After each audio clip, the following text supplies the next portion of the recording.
राष्ट्रपति निर्वाचन सम्पन्न भएसँगै दलहरू अब उपराष्ट्रपति र नयाँ सत्ता समीकरणमा केन्द्रित हुँदै नवनिर्वाचित राष्ट्रपति पौडेलले आगामी सोमबारदेखि पद सम्हाल्नु हुँदै भृकुटी मण्डप स्थित समाज कल्याण परिषदको जग्गा भाडा प्रकरणमा पूर्व मन्त्री दामोदर न्यौपानेले भ्रष्टाचार गरेको ठहर 9 वर्ष 6 महिना कैद र 2.5 करोड 43 लाख जरिवाना हुने फैसला प्रतिनिधि सभामा निलम्बित सांसद टेक बहादुर गुरुङलाई 1 करोड 21 लाख जरिवाना प्रतिनिधि सभामा 12-2बाट निर्वाचित यादवलाई उपराष्ट्रपतिको उम्मेद्वार बनाउने जसपाको निर्णय सरकारले सबै स्थानीय तहमा औद्योगिक ग्राम बनाउने घोषणा गरेको 4 वर्ष बितिसक्दा पनि काम भने सुस्त केन्द्रबाट बजेट नपाएको कतिपय स्थानीय तहको गुनासो क्यानाडाले संघीय प्रहरीद्वारा आफ्नो मुलुकमा रहेको चिनिया प्रहरी सेवा केन्द्रमाथि अनुसन्धान सुरु सेवा केन्द्रले चिनिया नागरिकलाई धम्काउने गरेको आरोप र आइसिसी विश्वकप लिग 2 अन्तर्गतको सिरिजको पहिलो म्याचमा नेपालद्वारा पपुवा न्युगिनी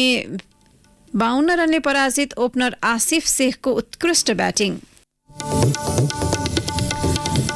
नमस्कार, कान्तिपुर डायरीका साथमा साथी पूजनी र म दिवा। अब समाचार विस्तारमा।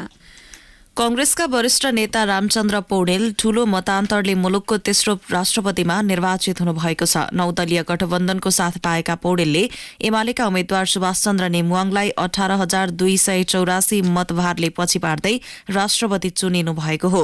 राष्ट्रपति विद्यादेवी भण्डारीको कार्यकाल आइतबार सकिने हुनाले पौडेलले सोमबार शपथ ग्रहण गरेपछि पद सम्हाल्नुहुनेछ। निर्वाचन अधिकृत महेश शर्मा पौडेलका अनुसार पौडेललाई प्रतिनिधि सभा र राष्ट्रिय सभाका 214 तथा प्रदेशसभाका 352 सांसदले मत दिएका थिए। संघ र प्रदेशका 566 सांसदको 33,802 मतभार पौडेलले पाएका हुन्। राष्ट्रपति निर्वाचनमा कुल मतभार 52,628 कायम गरिएको थियो। राष्ट्रपतिमा निर्वाचित हुन 50% मत कटाए पुग्नेमा पौडेलका पक्षमा 64.22% मत खसेको थियो। निर्वाचनमा एमाले उम्मेद्वार नेमुवाङलाई संघीय संसदका 98 र प्रदेशसभाका 162 सांसदले मत दिएको निर्वाचन अधिकृत पौडेलले जानकारी दिनुभयो। नेमुवाङले 15,518 मतभार प्राप्त गर्नुभएको हो। प्रदेश सभा सदस्यको मतभार 48 र संघीय सांसदको मतभार 79 हुन्छ। संघीय संसदका 331 सांसद मध्ये 312 र प्रदेशसभाका 550 मध्ये 518 जनाले भाग लिएको निर्वाचन अधिकृतको कार्यालयले जनाएको छ। निर्वाचन आयोगले आज 4 बजे निर्वाचनको प्रतिवेदन राष्ट्रपति कार्यालयमा बुझाउँदैछ।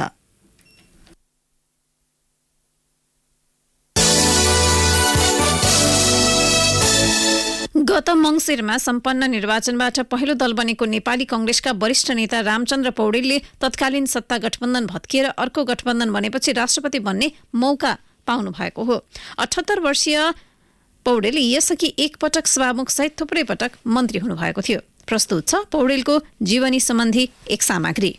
तनहुँको मिर्लुङ बाहुन पोखरा हाल ब्यास नगरपालिका 8 मा विक्रम सम्वत 2001 असोज 29 गते बाबु दुर्गा प्रसाद पौडेल र आमा ऋषिमाया पौडेलको कोखबाट जन्मिनु भएका पौडेलले 17 वर्षको उमेरमा राजनीतिमा आउनु भएको थियो। राजनीतिक जीवनको सुरुवातमा वामपन्थी रुझानबाट यात्रा आरम्भ गर्नुभएका पौडेल अन्ततः लोकतान्त्रिक आन्दोलनको नेतृत्व गर्दै वामपन्थी दलहरू सहितको समर्थनमा वामपन्थी धारकै नेतालाई पराजित गर्दै मुलुकको तेस्रो राष्ट्रपतिमा निर्वाचित हुनुभएको छ। पार्टीको विधि र विधानमा नेतृत्वलाई सधैँ घचघच्याउने नेताका रूपमा रहेका वरिष्ठ नेता पौडेल संघीय संसदको 9औं दलको समर्थनमा मुलुकको तेस्रो राष्ट्रपतिमा निर्वाचित हुनुभएको हो। पार्टीमा संस्थापन इतर समूहको नेतृत्व गरेका वरिष्ठ नेता पौडेल 14औं महाधिवेशनमा सभापतिको उम्मेद्वार बन्न नपाएसँगै मौन बसिदिँदा उहाँको 60 वर्षको राजनीतिक यात्रामा पूर्ण विराम लाग्ने अनुमान र आशंकाका बीचमा पौडेलले राष्ट्र प्रमुख बन्ने सौभाग्य पाउनुभयो। विगतमा पनि कांग्रेसभित्र मूल्य मान्यता र आदर्शको राजनीति गर्ने नेताहरू मूलधारको राजनीतिबाट अलगिनु परेका दृष्टान्त थिए। गणेशमान सिंह,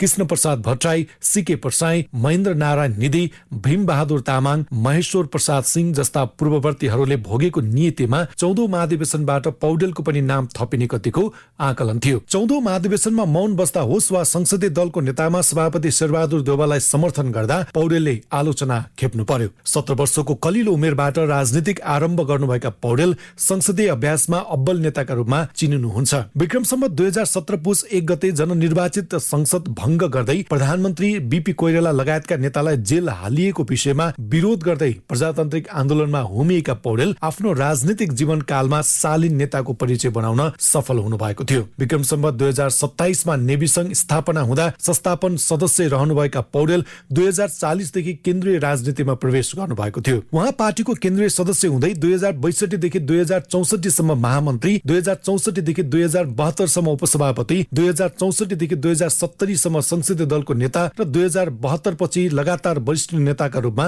कार्यभार सम्हाल्दै आउनु भएको थियो। 2074 साल बाहेक 2048 पछिका सबै निर्वाचनमा गृह जिल्ला तनहुँबाट सांसदमा निर्वाचित भएका पौडेल पटक पटक मन्त्री र एकपटक सभामुख बन्नुभयो। गिरिजाप्रसाद कोइरालाको प्रधानमन्त्री कालमा उप प्रधानमन्त्री सहित गृह मन्त्रालयको बागडोर सम्हाल्नुभएका पौडेल 2061 देखि 2062 मा शान्ति समिति संयोजकका रूपमा काम गर्नुभयो। राजनीतिक जीवन कालमा करिब 13 वर्ष जेल बिताएका पौडेलमा राजनीतिक सुझबुझ भए पनि पार्टीभित्र प्रश्न उठाइरहँदा आवश्यक अनुसारको निर्णयको आँट गर्न सक्नुहुन्न थियो। मध्यमार्गी र शालीन तथा लोकतान्त्रिक परिपाटीको हिमायती नेताका रूपमा रहनुभएका पौडेल राष्ट्रपति बन्दा लोकतान्त्रिक संविधानको पूर्ण कार्यान्वयन र लोकतन्त्रको संरक्षण हुने कतिपयको बुझाइ छ। राजनीतिक जीवनमा उहाँले आफ्नै पार्टीमा धेरै पटक अन्तरसङ्घर्ष गर्नु परेको थियो। समयक्रममा कंग्रेसभित्र पौडेल र देउबाको राजनीतिक लाइन भिन्न बन्दै गएको थियो। दुई नेताको गुट फरक थियो। पार्टीमा संसदीय दलको नेता बन्ने मौका पाएका पौडेल 2067 मा 17 पटक प्रधानमन्त्रीको निर्वाचनमा पराजय भोग्नु पर्यो। त्यो उहाँको राजनीतिक जीवनमा सबैभन्दा ठूलो धक्का थियो। भलै कतिपय नेताले त्यसलाई संसदीय अभ्यास प्रतिको पौडेलको आस्थाको रूपमा व्याख्या गरेका छन्। गुटगत राजनीतिले जेलिएको कंग्रेसभित्र धेरथोर नीतिगत वैचारिक चिन्तन गर्ने नेताका रूपमा रहेका पौडेल पछिल्लो समय सभापति देउबा निकट मानिँदै आउनु भएको थियो। राजनीतिक जीवनमा पौडेलमाथि लाभको पदका लागि पारिवारिक पृष्ठभूमि भएकालाई अवसरको खोजी गर्नु हो भनेर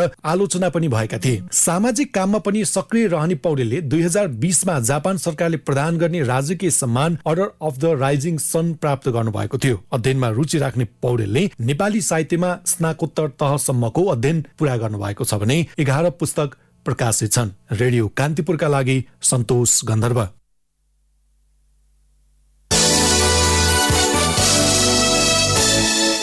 प्रधानमन्त्री पुष्पकमल दाहालले तीनै तहको निर्वाचनसँगै राष्ट्रपति निर्वाचन पनि शान्तिपूर्ण रूपमा सम्पन्न भएको भन्दै अब देशले राजनीतिक स्थायित्व पाउने बताउनु भएको छ।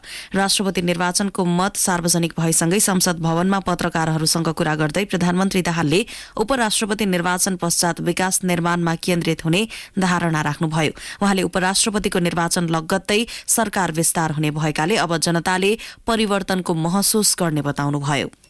स्थानीय तहको निर्वाचन, प्रदेशको निर्वाचन, अब राष्ट्रपतिको निर्वाचन सम्पन्न भइसकेपछि अब उपराष्ट्रपतिको निर्वाचन एउटा बाँकी त छ, तर समग्रमा भन्नुपर्दा निर्वाचन प्रक्रिया मूलत सम्पन्न भएको छ। स्वस्थतापूर्वक शान्तिपूर्ण ढङ्गले रिजल्ट आएको छ र एउटा रेकर्ड बनेको छ। अब हाम्रो ध्यान चाहिँ सरकारलाई पूर्णता दिने र देश र जनताको निम्ति द्रुत गतिमा काम गर्नेतिर हाम्रो ध्यान केन्द्रित।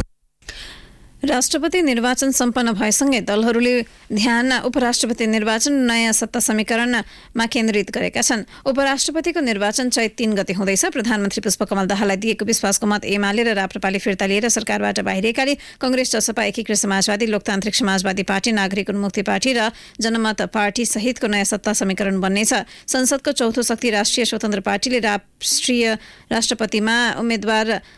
राष्ट्रपतिमा कंग्रेसका उम्मेद्वार रामचन्द्र पौडेललाई समर्थन गरेकाले सो पार्टी समेत सत्ता समीकरणमा सहभागी हुने सम्भावना देखिएको छ। यसैबीच जनता समाजवादी पार्टी जसपाले राम सहाय प्रसाद यादवलाई उपराष्ट्रपतिको उम्मेद्वार बनाउने निर्णय गरेको छ। जसपा कार्यकारिणी समितिको हिजो बसेको बैठकले संसदीय दलका नेता समेत रहेका यादवलाई उपराष्ट्रपतिको उम्मेद्वार बनाउने निर्णय गरेको सो पार्टीका प्रवक्ता मनिष सुमनले बताउनुभयो। यादव गत मंसिर 4 मा भएको निर्वाचनमा 12-2बाट प्रतिनिधि सभा सदस्यमा निर्वाचित हुनुभएको थियो। यादवलाई उपराष्ट्रपति बनाएपछि रिक्त हुने सांसद पदका लागि गरिने उपनिर्वाचनबाट संसदमा आउने जसपाका अध्यक्ष उपेन्द्र यादवको तयारी छ। 9 दलीय गठबन्धनमा जसपाले उपराष्ट्रपति पाउने सहमति यस अघि नै भइसकेको छ। आगामी वैशाख 10 मा चितवन 2 मा हुने प्रतिनिधि सभा उपनिर्वाचनका लागि दर्ता भएका 18 राजनैतिक दललाई चुनाव चिन्ह प्रदान गरिएको छ। दर्ता भएका राजनैतिक दललाई प्रतिनिधि सभा सदस्य निर्वाचन ऐन बमोजिमको चुनाव चिन्ह निर्धारण गरी सम्बन्धित दललाई प्रदान गरिएको निर्वाचन आयोगले जनाएको छ। राष्ट्रिय स्वतन्त्र पार्टीका सभापति रवि लामिछानेको सांसद पद नागरिकता विवादका कारण खारेज भएपछि सो क्षेत्रमा उपनिर्वाचन हुन लागेको हो। कान्तिपुर डायरीमा अब ब्रेकको पालो। ब्रेकपछि कान्तिपुर डायरीमा अब कान्तिपुर सविस्तारको पालो। कान्तिपुर सविस्तार। सरकारले 4 वर्ष अघि 753वटा स्थानीय तहमा औद्योगिक ग्राम बनाउने घोषणा गरे पनि काम सुस्त छ। साना तथा मझौला उद्योगको विकास गर्ने उद्देश्यका साथ 4 वर्ष अघि शुरू गरिएको औद्योगिक ग्राम निर्माण गर्ने कार्यक्रममा स्थानीय तहले चासो नदिँदा प्रभावकारी रूपमा अगाडि बढ्न नसकेको हो। औद्योगिक ग्राम निर्माणका लागि स्थानीय तहले तदारुकता देखाएका छैनन् भने घोषणा भएका पालिकामा समेत काम अझै सम्पन्न हुन सकेको छैन। कतिपय पालिकाले भने केन्द्र सरकारबाट समयमै बजेट उपलब्ध नहुँदा कामले गति लिन नसकेको गुनासो समेत गरेका छन्।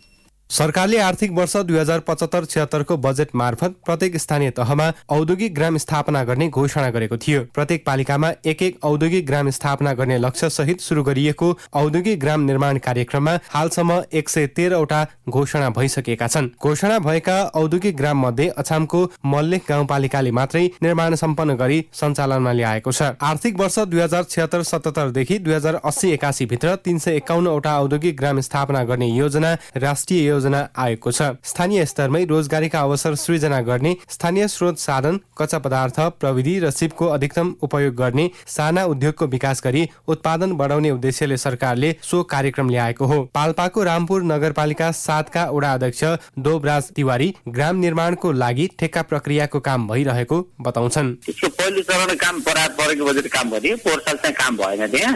त्यो बजेट अहिले छ, अहिले फेरि हामी ठेक्का प्रक्रियामा गएको छौँ। हाम्रो चाहिँ विशेष गरी एउटा खोल्सा थियो, खोलालाई नियन्त्रण गर्ने काम भयो अनि उहाँ लगाएर खोला नियन्त्रण गर्ने र अलिक फिलिङ गर्ने काम भएको छ। अब यसपालि चाहिँ हामीले पम्पन पुरा गर्ने प्रशासनिक भवन अनि होर्डिङ बोर्ड अनि शौचालय के बनाउनलाई अहिले हामी त्यसको लागि ठेक्का पर्दैछौँ। स्थानीय तहले औद्योगिक ग्रामको विस्तृत परियोजना प्रतिवेदन DPR निर्माण गरेपछि भौतिक पूर्वाधार बनाउन रकम दिने उद्योग वाणिज्य तथा आपूर्ति मन्त्रालयले जनाएको छ। औद्योगिक ग्रामका लागि केन्द्र सरकारले प्रत्येक पालिकालाई चरणबद्ध रूपमा 3 करोड रुपैयाँ बजेट उपलब्ध गराउँछ। तर अधिकांश स्थानीय तहमा ग्रामको काम अलपत्र अवस्थामा छ। बैतडीको पञ्चेश्वर गाउँपालिका 4 र गुल्मीको स्मा गाउँपालिका 3 मा बन्ने ग्रामका लागि हालसम्म सडक काट्ने तथा जग्गा सम्याउने मात्रै काम भएको छ। बैतडीको पञ्चेश्वर गाउँपालिका 4 का वडा अध्यक्ष जनक बहादुर चन्द र गुल्मीको स्मा गाउँपालिका 3 का वडा अध्यक्ष ज्योतिराज कुँवर भन्छन्, जहाँ बन्ने हो त्यहाँ सडक काट्या हो पहिलो वर्ष। औद्योगिक ग्रामको लागि और त्यो ग्राउन्ड बनाएको छ, अरू केही भएको छैन। 50 लाखको बराबरको काम भएको छ त्यो रोड काट्ने र ग्राउन्ड बनाउने उसमा। अनि 30-35 लाख कति त्यसको पैसा पनि बाँकी रहेछ यहाँ। त्यसको के काम गर्ने हामीलाई के उयो छैन, अख्तियार के दिया छन्, के गर्ने हो। टेन्डर भइसकेपछि त्यो आशय पत्र नआएर काम सुरु भएको छैन। अहिलेको दोस्रो पटकको DPR त पहिले पुरा भएर अब त्यो प्रत्येक वर्ष त्यो टेन्डर आह्वान गर्दै जति छुट्टिएको छ रकम त्यसैको काम गर्दै छन्। त्यो प्रशासकीय भवनहरू बनाउनेदेखि लिएर अरू सबै बाँकी छ। अहिले त्यही मिसिनरी वाल र जग्गा सम्माउने काम मात्र भएको छ। बजेट को अभावले गर्दा सबै काम एकैचोटि हुन नसक्दो रहेछ।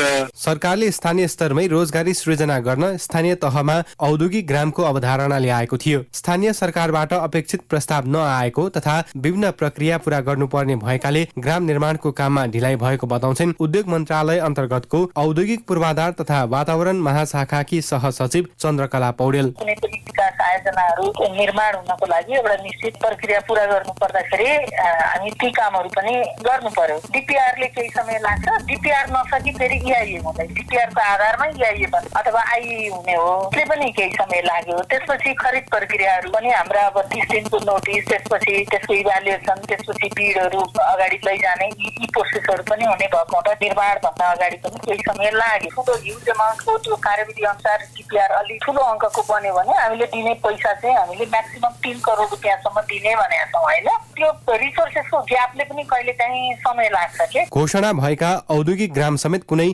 निर्माणाधीन छन् भने कुनै अन्यलमै छन्। स्थानीय जनशक्ति, कच्चा पदार्थ र सिपको उपयोगबाट उत्पादन बढाउने सो योजना संघ र प्रदेश सरकारको व्यवस्थामा त परेको छ नै, स्थानीय सरकारले पनि प्राथमिकतामा नराख्दा काम अगाडि बढ्न सकेको छैन। साना उद्योगको विकास गरी स्थानीय स्तरमै रोजगारीका अवसर सृजना गर्ने हेतुले ल्याइएको यस कार्यक्रमलाई सार्थकता दिन स्थानीय सरकारले औद्योगिक ग्राम निर्माणलाई समयमै सम्पन्न गर्नेतर्फ ध्यान दिन जरुरी छ।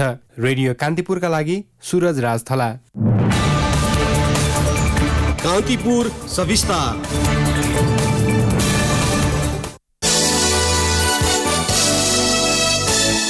समाज कल्याण परिषदको भ्रिकुटी मण्डप स्थित जग्गा भाडामा लगाउँदा भ्रष्टाचार गरेको अभियोगमा विशेष अदालतले पूर्व महिला बालबालिका तथा समाज कल्याण मन्त्री बद्रीप्रसाद न्यौपाने सहित 6 जना विरुद्ध कैद, बिगो र जरिवाना तोकेको छ। सोही कसुरमा अदालतले पूर्व राज्य मन्त्री एवं प्रतिनिधि सभाका निलम्बित सांसद टेक बहादुर गुरुङ र फन पार्क सञ्चालक रविन्द्र गुरुङबाट बिगो र जरिवाना तथा परिषदका तत्कालीन कोषाध्यक्ष कुञ्ज बिहारी प्रसाद चौधरीबाट बिगो असुल गर्ने मात्रै निर्णय गरेको छ। परिषदको नाममा रहेको 60 रोपनी जग्गा मेला सञ्चालनका लागि रिजमा लगाउँदा अनियमितता गरेको कसुरमा विशेषले गत फागुन 16 मा पूर्व मन्त्री न्यौपाने र पूर्व राज्य मन्त्री गुरुङ सहित 9 जनालाई दोषी ठहर गरेको थियो।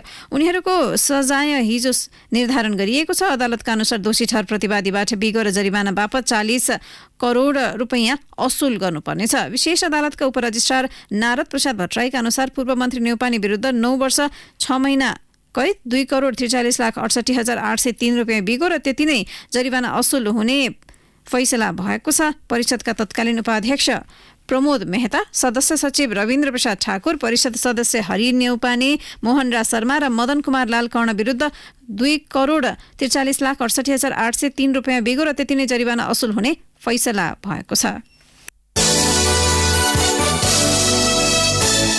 सरकारले बेपत्ता पारिएका व्यक्तिको छानबिन, सत्यनिरूपण तथा मेलमिलाप आयोगको ऐन संशोधन गर्न संसदमा विधेयक दर्ता गरेको छ। शेरबहादुर देउवा नेतृत्वको सरकारले अघि बढाएको विधेयकलाई द्वन्द्व पीडितका माग बमोजिम केही परिमार्जन गरेर सरकारले द्वन्द्व संसदमा लगेको हो।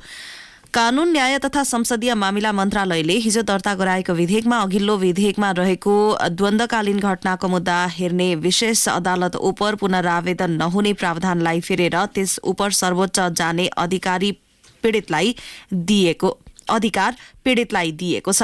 प्रस्तावित विधेयकमा भनिएको छ, विशेष अदालतको फैसला वा अन्तिम आदेश चित्त नबुझ्ने पक्षले त्यस्तो फैसला वा अन्तिम आदेश भएको मितिले 35 दिनभित्र सर्वोच्च अदालतमा पुनरावेदन दिन सक्नेछ। त्यसैगरी सत्यनिरूपण तथा मेलमिलाप आयोग र बेपत्ता पारिएका व्यक्तिको छानबिन आयोगले मुद्दा चलाउन सक्ने सिफारिस गरेपछि 1 वर्षभित्र मुद्दा चलाउने अधिकार महान्यायाधिवक्ताको कार्यालयलाई दिने प्रावधान विधेयकमा राखिएको छ। विधेयकमा भनिएको छ, महान्यायाधिवक्ता वा निजबाट अधिकार प्राप्त सरकारी वकिलले प्राप्त प्रमाणको आधारमा आयोगबाट सिफारिस प्राप्त भएको मितिले 1 वर्षभित्र मुद्दा चलाउने वा नचलाउने सम्बन्धमा निर्णय गर्नेछ। द्वन्द्वकालीन घटनालाई मानवाधिकारको उल्लङ्घन र गम्भीर उल्लङ्घन भनी गरिएको परिभाषा भने विधेयकमा यथावत राखिएको छ। मानवाधिकार उल्लङ्घनको परिभाषा सम्बन्धी विधेयकमा भएको 2 भिन्नै प्रावधानले पीडकलाई उन्मुक्ति दिने भन्दै यसलाई बदल्न द्वन्द्व पीडित र अन्तर्राष्ट्रिय समुदायले पनि सरकारलाई आग्रह गरेका थिए। तरकारी र फलफूलको बिसादी परीक्षणमा सरकारले समिति देखाउँदै लम्ब्याउँदै प्रवृत्ति देखाएको छ। यसअघि परिषदबाट फिर्ता गरिएका तरकारी तथा फलफूलको बिसादी परीक्षणको प्रस्ताव बिहिबारको बैठकले थप छलफलका लागि विषयगत समितिमा पठाउने निर्णय गरेको छ। खाद्य पदार्थमा जीवनाशक बिसादी अवशेषको अधिकतम सीमा निर्धारण गर्ने विषय समितिमा छलफलपछि मात्र मन्त्री परिषदमा प्रस्तुत गरिने सञ्चार तथा प्रविधि मन्त्री रेखा शर्माले बताउनुभयो। मन्त्री शर्माले कान्तिपुरसँग भन्नुभयो, विषयगत समिति मन्त्रीज्यूको नेतृत्वमा हुन्छ। विगतमा छलफल भए पनि निष्कर्षमा पुगेन होला। प्राविधिक विषय भएकाले विज्ञसँग पनि छलफल गरिनेछ। विषादी परीक्षण अनिवार्य गर्नुपर्ने हो, मापदण्ड निर्धारण गर्नुपर्छ। समितिले छिट्टै मन्त्री परिषदमा ल्याउँछ। मन्त्री परिषदले पूर्णता नपाउँदा पनि छलफलका लागि विषयगत समितिमा पेश गर्न लागि उहाँले बताउनुभयो। उहाँले भन्नुभयो, पहिला समितिबाट छलफल भएको भए हामी मन्त्री परिषदबाट प्रस्ताव सिधै पारित गर्थ्यौं। छलफल गर्न बाँकी रहेकाले फेरि समितिमा पठाइएको हो। बाध्यात्मक नभए पनि बृहत छलफलका लागि पठाएका छौं। आम उपभोक्ताको हक हितको विषय मन्त्री परिषदले सिधै स्वीकृत गर्न सक्छ। कृषि मन्त्रालयको पेशबाट खाद्यान्न, तेलहन र अन्नमा आधारित पूरक बाल आहारको मापदण्ड मन्त्री परिषदबाट स्वीकृत भइसकेको छ। चैतदेखि कर्जाको ब्याज दर घट्ने भएको छ। ब्याङ्क तथा वित्तीय संस्थाले निक्षेपको ब्याजसँगै 5% भन्दा बढी रहेको प्रिमियम दर घटाउने निर्णय गरेपछि चैतदेखि कर्जाको ब्याज दर पनि घट्ने भएको हो। गत माघमा ब्याङ्कहरूले निक्षेपको ब्याज दर घटाएका थिए। निक्षेपको ब्याज घटेपछि ब्याङ्कहरूको आधार दर घट्छ। आधार दरमा आएको परिवर्तन अनुसार त्रैमासिक रूपमा ब्याङ्क तथा वित्तीय संस्थाले कर्जाको ब्याज दर पनि घटाउनुपर्छ। यही व्यवस्था अनुसार वैशाखदेखि कर्जाको ब्याज दर घट्ने अनुमान गरिएको थियो। तर सोमबार बसेको वाणिज्य ब्याङ्कहरूको छाता संगठन नेपाल ब्याङ्कर्स संघको बैठकले चैत 1 देखि 5% भन्दा प्रिमियम लिन नपाउने र यसअघि बढी लिएको भए त्यो पनि घटाउने निर्णय गर्यो। सो निर्णयकै कारण चैतदेखि नै धेरै प्रिमियम जोडेर कर्जा लिएका ऋणीको ब्याज दर पनि घट्ने भएको हो। आधार दरमा कमी आएपछि नयाँ ऋणीले पनि चैतदेखि नै पहिले भन्दा कम ब्याज दरमा ऋण पाउनेछन्। संघको निर्णय अनुसार चैतदेखि वाणिज्य ब्याङ्कहरूले आधार दरमा 5% भन्दा बढी प्रिमियम जोड्न पाउँदैनन्। यसअघि 6% भन्दा बढी प्रिमियम जोड्न नपाउने संघको निर्णय थियो। यसकारण हाल 5% भन्दा बढी प्रिमियम जोडेर कर्जा लिएका ऋणीले ब्याज दर चैतदेखि कम्तीमा 1% बिन्दुले घट्ने नेपाल ब्याङ्कर्स संघका अध्यक्ष सुनिल केसीको दावी छ। ब्याङ्कले कति ऋणीलाई 5% भन्दा बढी प्रिमियम जोडेका छन् यकिन तथ्याङ्क छैन। तर ब्याङ्कहरूले साना र पहुँच नभएका ऋणीलाई भने धेरै ठूला तथा पहुँचवाला ऋणीलाई कम प्रिमियम जोडेर कर्जाको ब्याज दर निर्धारण गर्दै आएका छन्। यसकारण प्रिमियम घटाउने निर्णयले साना ऋणी बढी लाभान्वित हुने ब्याङ्कर्स संघका अध्यक्ष केसीको दावी छ। कान्तिपुर डायरीमा अब ब्रेकको पालो। ब्रेकपछि कान्तिपुर डायरीमा अब आर्थिक प्रसंग। निर्माणाधीन भेरी बबई बहुद्देश्य आयोजनाले परामर्शदाता इरानी कम्पनी महब घोट्स कन्सल्टेन्सिङ इन्जिनियरिङ MGCE सँगको सम्झौता रद्द गरेको छ। अमेरिकी सरकारको कालो सूचीमा परेपछि MGCE ले 1 वर्ष अघिदेखि नै काम छाडेको थियो। कम्पनीलाई अमेरिकी कोष विभाग अन्तर्गत विदेशको सम्पत्ति नियन्त्रण कार्यालयले प्रतिबन्ध सूचीमा राखेको छ। परामर्शदाताका रूपमा काम गरिरहेको कम्पनीले सम्झौताको शर्त पालना नगर्दा आयोजनाको काम प्रभावित हुन पुगेको आयोजनाका सूचना अधिकारी एवं senior divisional engineer CDE Lekhnath सुवेदीले बताउनुभयो। उहाँले भन्नुभयो कम्पनीले काम नगर्दा आयोजना नै प्रभावित हुने अवस्था सिर्जना भयो। अब फास्ट ट्र्याकबाट नयाँ परामर्शदाता नियुक्तिको प्रक्रिया अघि बढाउन लागि छ। अमेरिकी प्रतिबन्ध सूचीमा परेपछि कम्पनीले बैंक खाताबाट 3.5 करोड रकम निकाल्न समेत पाएको छैन। कम्पनीका कर्मचारीले 1 वर्षदेखि पारिश्रमिक समेत पाउन सकेका छैनन्। अब अन्तर्राष्ट्रिय प्रसंग। क्यानाडेली संघीय प्रहरीले आफ्नो मुलुकमा रहेको चिनिया प्रहरी सेवा केन्द्रमाथि अनुसन्धान शुरू गरेको छ। मोन्टेरियल क्षेत्रमा बेजिङका तर्फबाट कार्यरत 2वटा केन्द्रमा संघीय प्रहरीले अनुसन्धान शुरू गरेको क्यानाडा प्रहरीले उल्लेख गरेको छ। प्रहरी सेवा केन्द्र मार्फत क्यानाडामा रहेका चिनिया नागरिकलाई धम्क्याउने त्रास सृजना गर्ने गरेको मानव अधिकारवादी समूहले उजुरी गरेपछि अनुसन्धान शुरू भएको छ। चीन सरकारले प्रहरी सेवा केन्द्र नभई विदेशमा रहेका नागरिकलाई सम्पर्क तथा सेवा केन्द्र मात्रै भएको दावी गरेको छ। क्यानाडा सरकारले प्राथमिकताका साथ सो विषयमा अनुसन्धान गर्ने प्रधानमन्त्री जस्टिन ट्रुडोको भनाई उद्धृत गर्दै बीबीसीले जनाएको छ। चीनले विभिन्न 53 देशमा 100 भन्दा बढी सेवा केन्द्रहरू सञ्चालन गरिरहेको छ। बेलायत र अमेरिकामा सबैभन्दा धेरै सेवा केन्द्र रहेको बीबीसीले उल्लेख गरेको छ। विदेशमा रहेका चिनिया नागरिकलाई त्रास, प्रभाव र दबावमा मुलुक फिर्ता गर्ने मुद्दा लगाउने गरिएको अधिकारवादी संस्थाको दावी छ। अब खेल प्रसंग। ओपनर आसिफ शेखको उत्कृष्ट ब्याटिङमा आइसिसी विश्वकप लिग 2 त्रिकोणात्मक 1 दिवसीय अन्तर्राष्ट्रिय सिरिज अन्तर्गतको पहिलो खेलमा नेपालले पपुवा न्युगिनीलाई 52 रनले पराजित गरेको छ। 298 रनको विजयी लक्ष्य पछ्याएको पपुवा न्युगिनी 47 ओभर 1 बलमा 245 रनमा अल आउट हुन पुग्यो। पपुवा न्युगिनीका लागि नर्मन भानुवाले 60 र टोनी उराले 50 रनको योगदान गरे पनि जितका लागि पर्याप्त हुन सकेन। नेपालका लागि सन्दीप लामिछानेले 4 विकेट लिए। त्यस्तै दिपेन्द्र सिंह ऐरीले 2 विकेट हात पारे। कुशल मल्लको नाममा 1 विकेट रह्यो। त्यसअघि कीर्तिपुर स्थित त्रिवी क्रिकेट मैदानमा पपुवा न्युगिनीले टस जितेर फिल्डिङ रोजेपछि पहिले ब्याटिङमा उत्रिएको नेपालले 49.1 ओभरमा सबै विकेट गुमाएर 297 रन बनाएको हो। आसिफ शेखले 1 दिवसीय अन्तर्राष्ट्रियमा आफ्नो पहिलो शतक बनाएका छन्। यो सँगै उनी नेपाल नेपालबाट एक दिवसीय अन्तर्राष्ट्रियमा शतक बनाउने 5औं खेलाडी बनेका छन्। नेपालबाट यसअघि पारस खड्का, दिपेन्द्र सिंह ऐरी, रोहित पौडेल र कुशल भुर्तेलले एक दिवसीय अन्तर्राष्ट्रियमा शतक बनाएका थिए। ओपनर आसिफ शेख एक दिवसीय अन्तर्राष्ट्रिय क्रिकेटमा 1000 रन बनाउने नेपालको दोस्रो खेलाडी बनेका छन्। आइसिसी विश्वकप लिग 2 मा पपुवा न्युगिनी विरुद्ध 110 रन बनाएसँगै उनले 1000 रन पूरा गरेका हुन्। आसिफले 32 खेलबाट एक दिवसीय अन्तर्राष्ट्रियमा 1000 रन पूरा गरे। यसैबीच विश्वकप लिग 2 सिरिज अन्तर्गत आज युएई र पपुवा न्युगिनी बीच प्रतिस्पर्धा हुँदैछ। खेल कीर्तिपुर स्थित त्रिवी क्रिकेट मैदानमा 9 बजेपछि सुरु हुनेछ।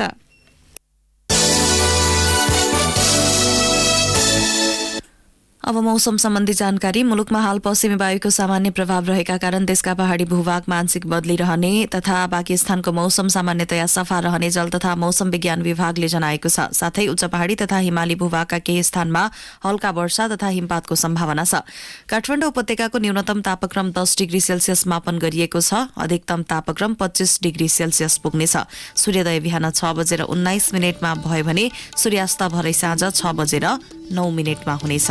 अवस्था यसका साथै कान्तिपुर डायरीको बुलेटिन यही सकिन्छ। साथी पूजनी र म दिवा बिदा माग्छौं। नमस्कार।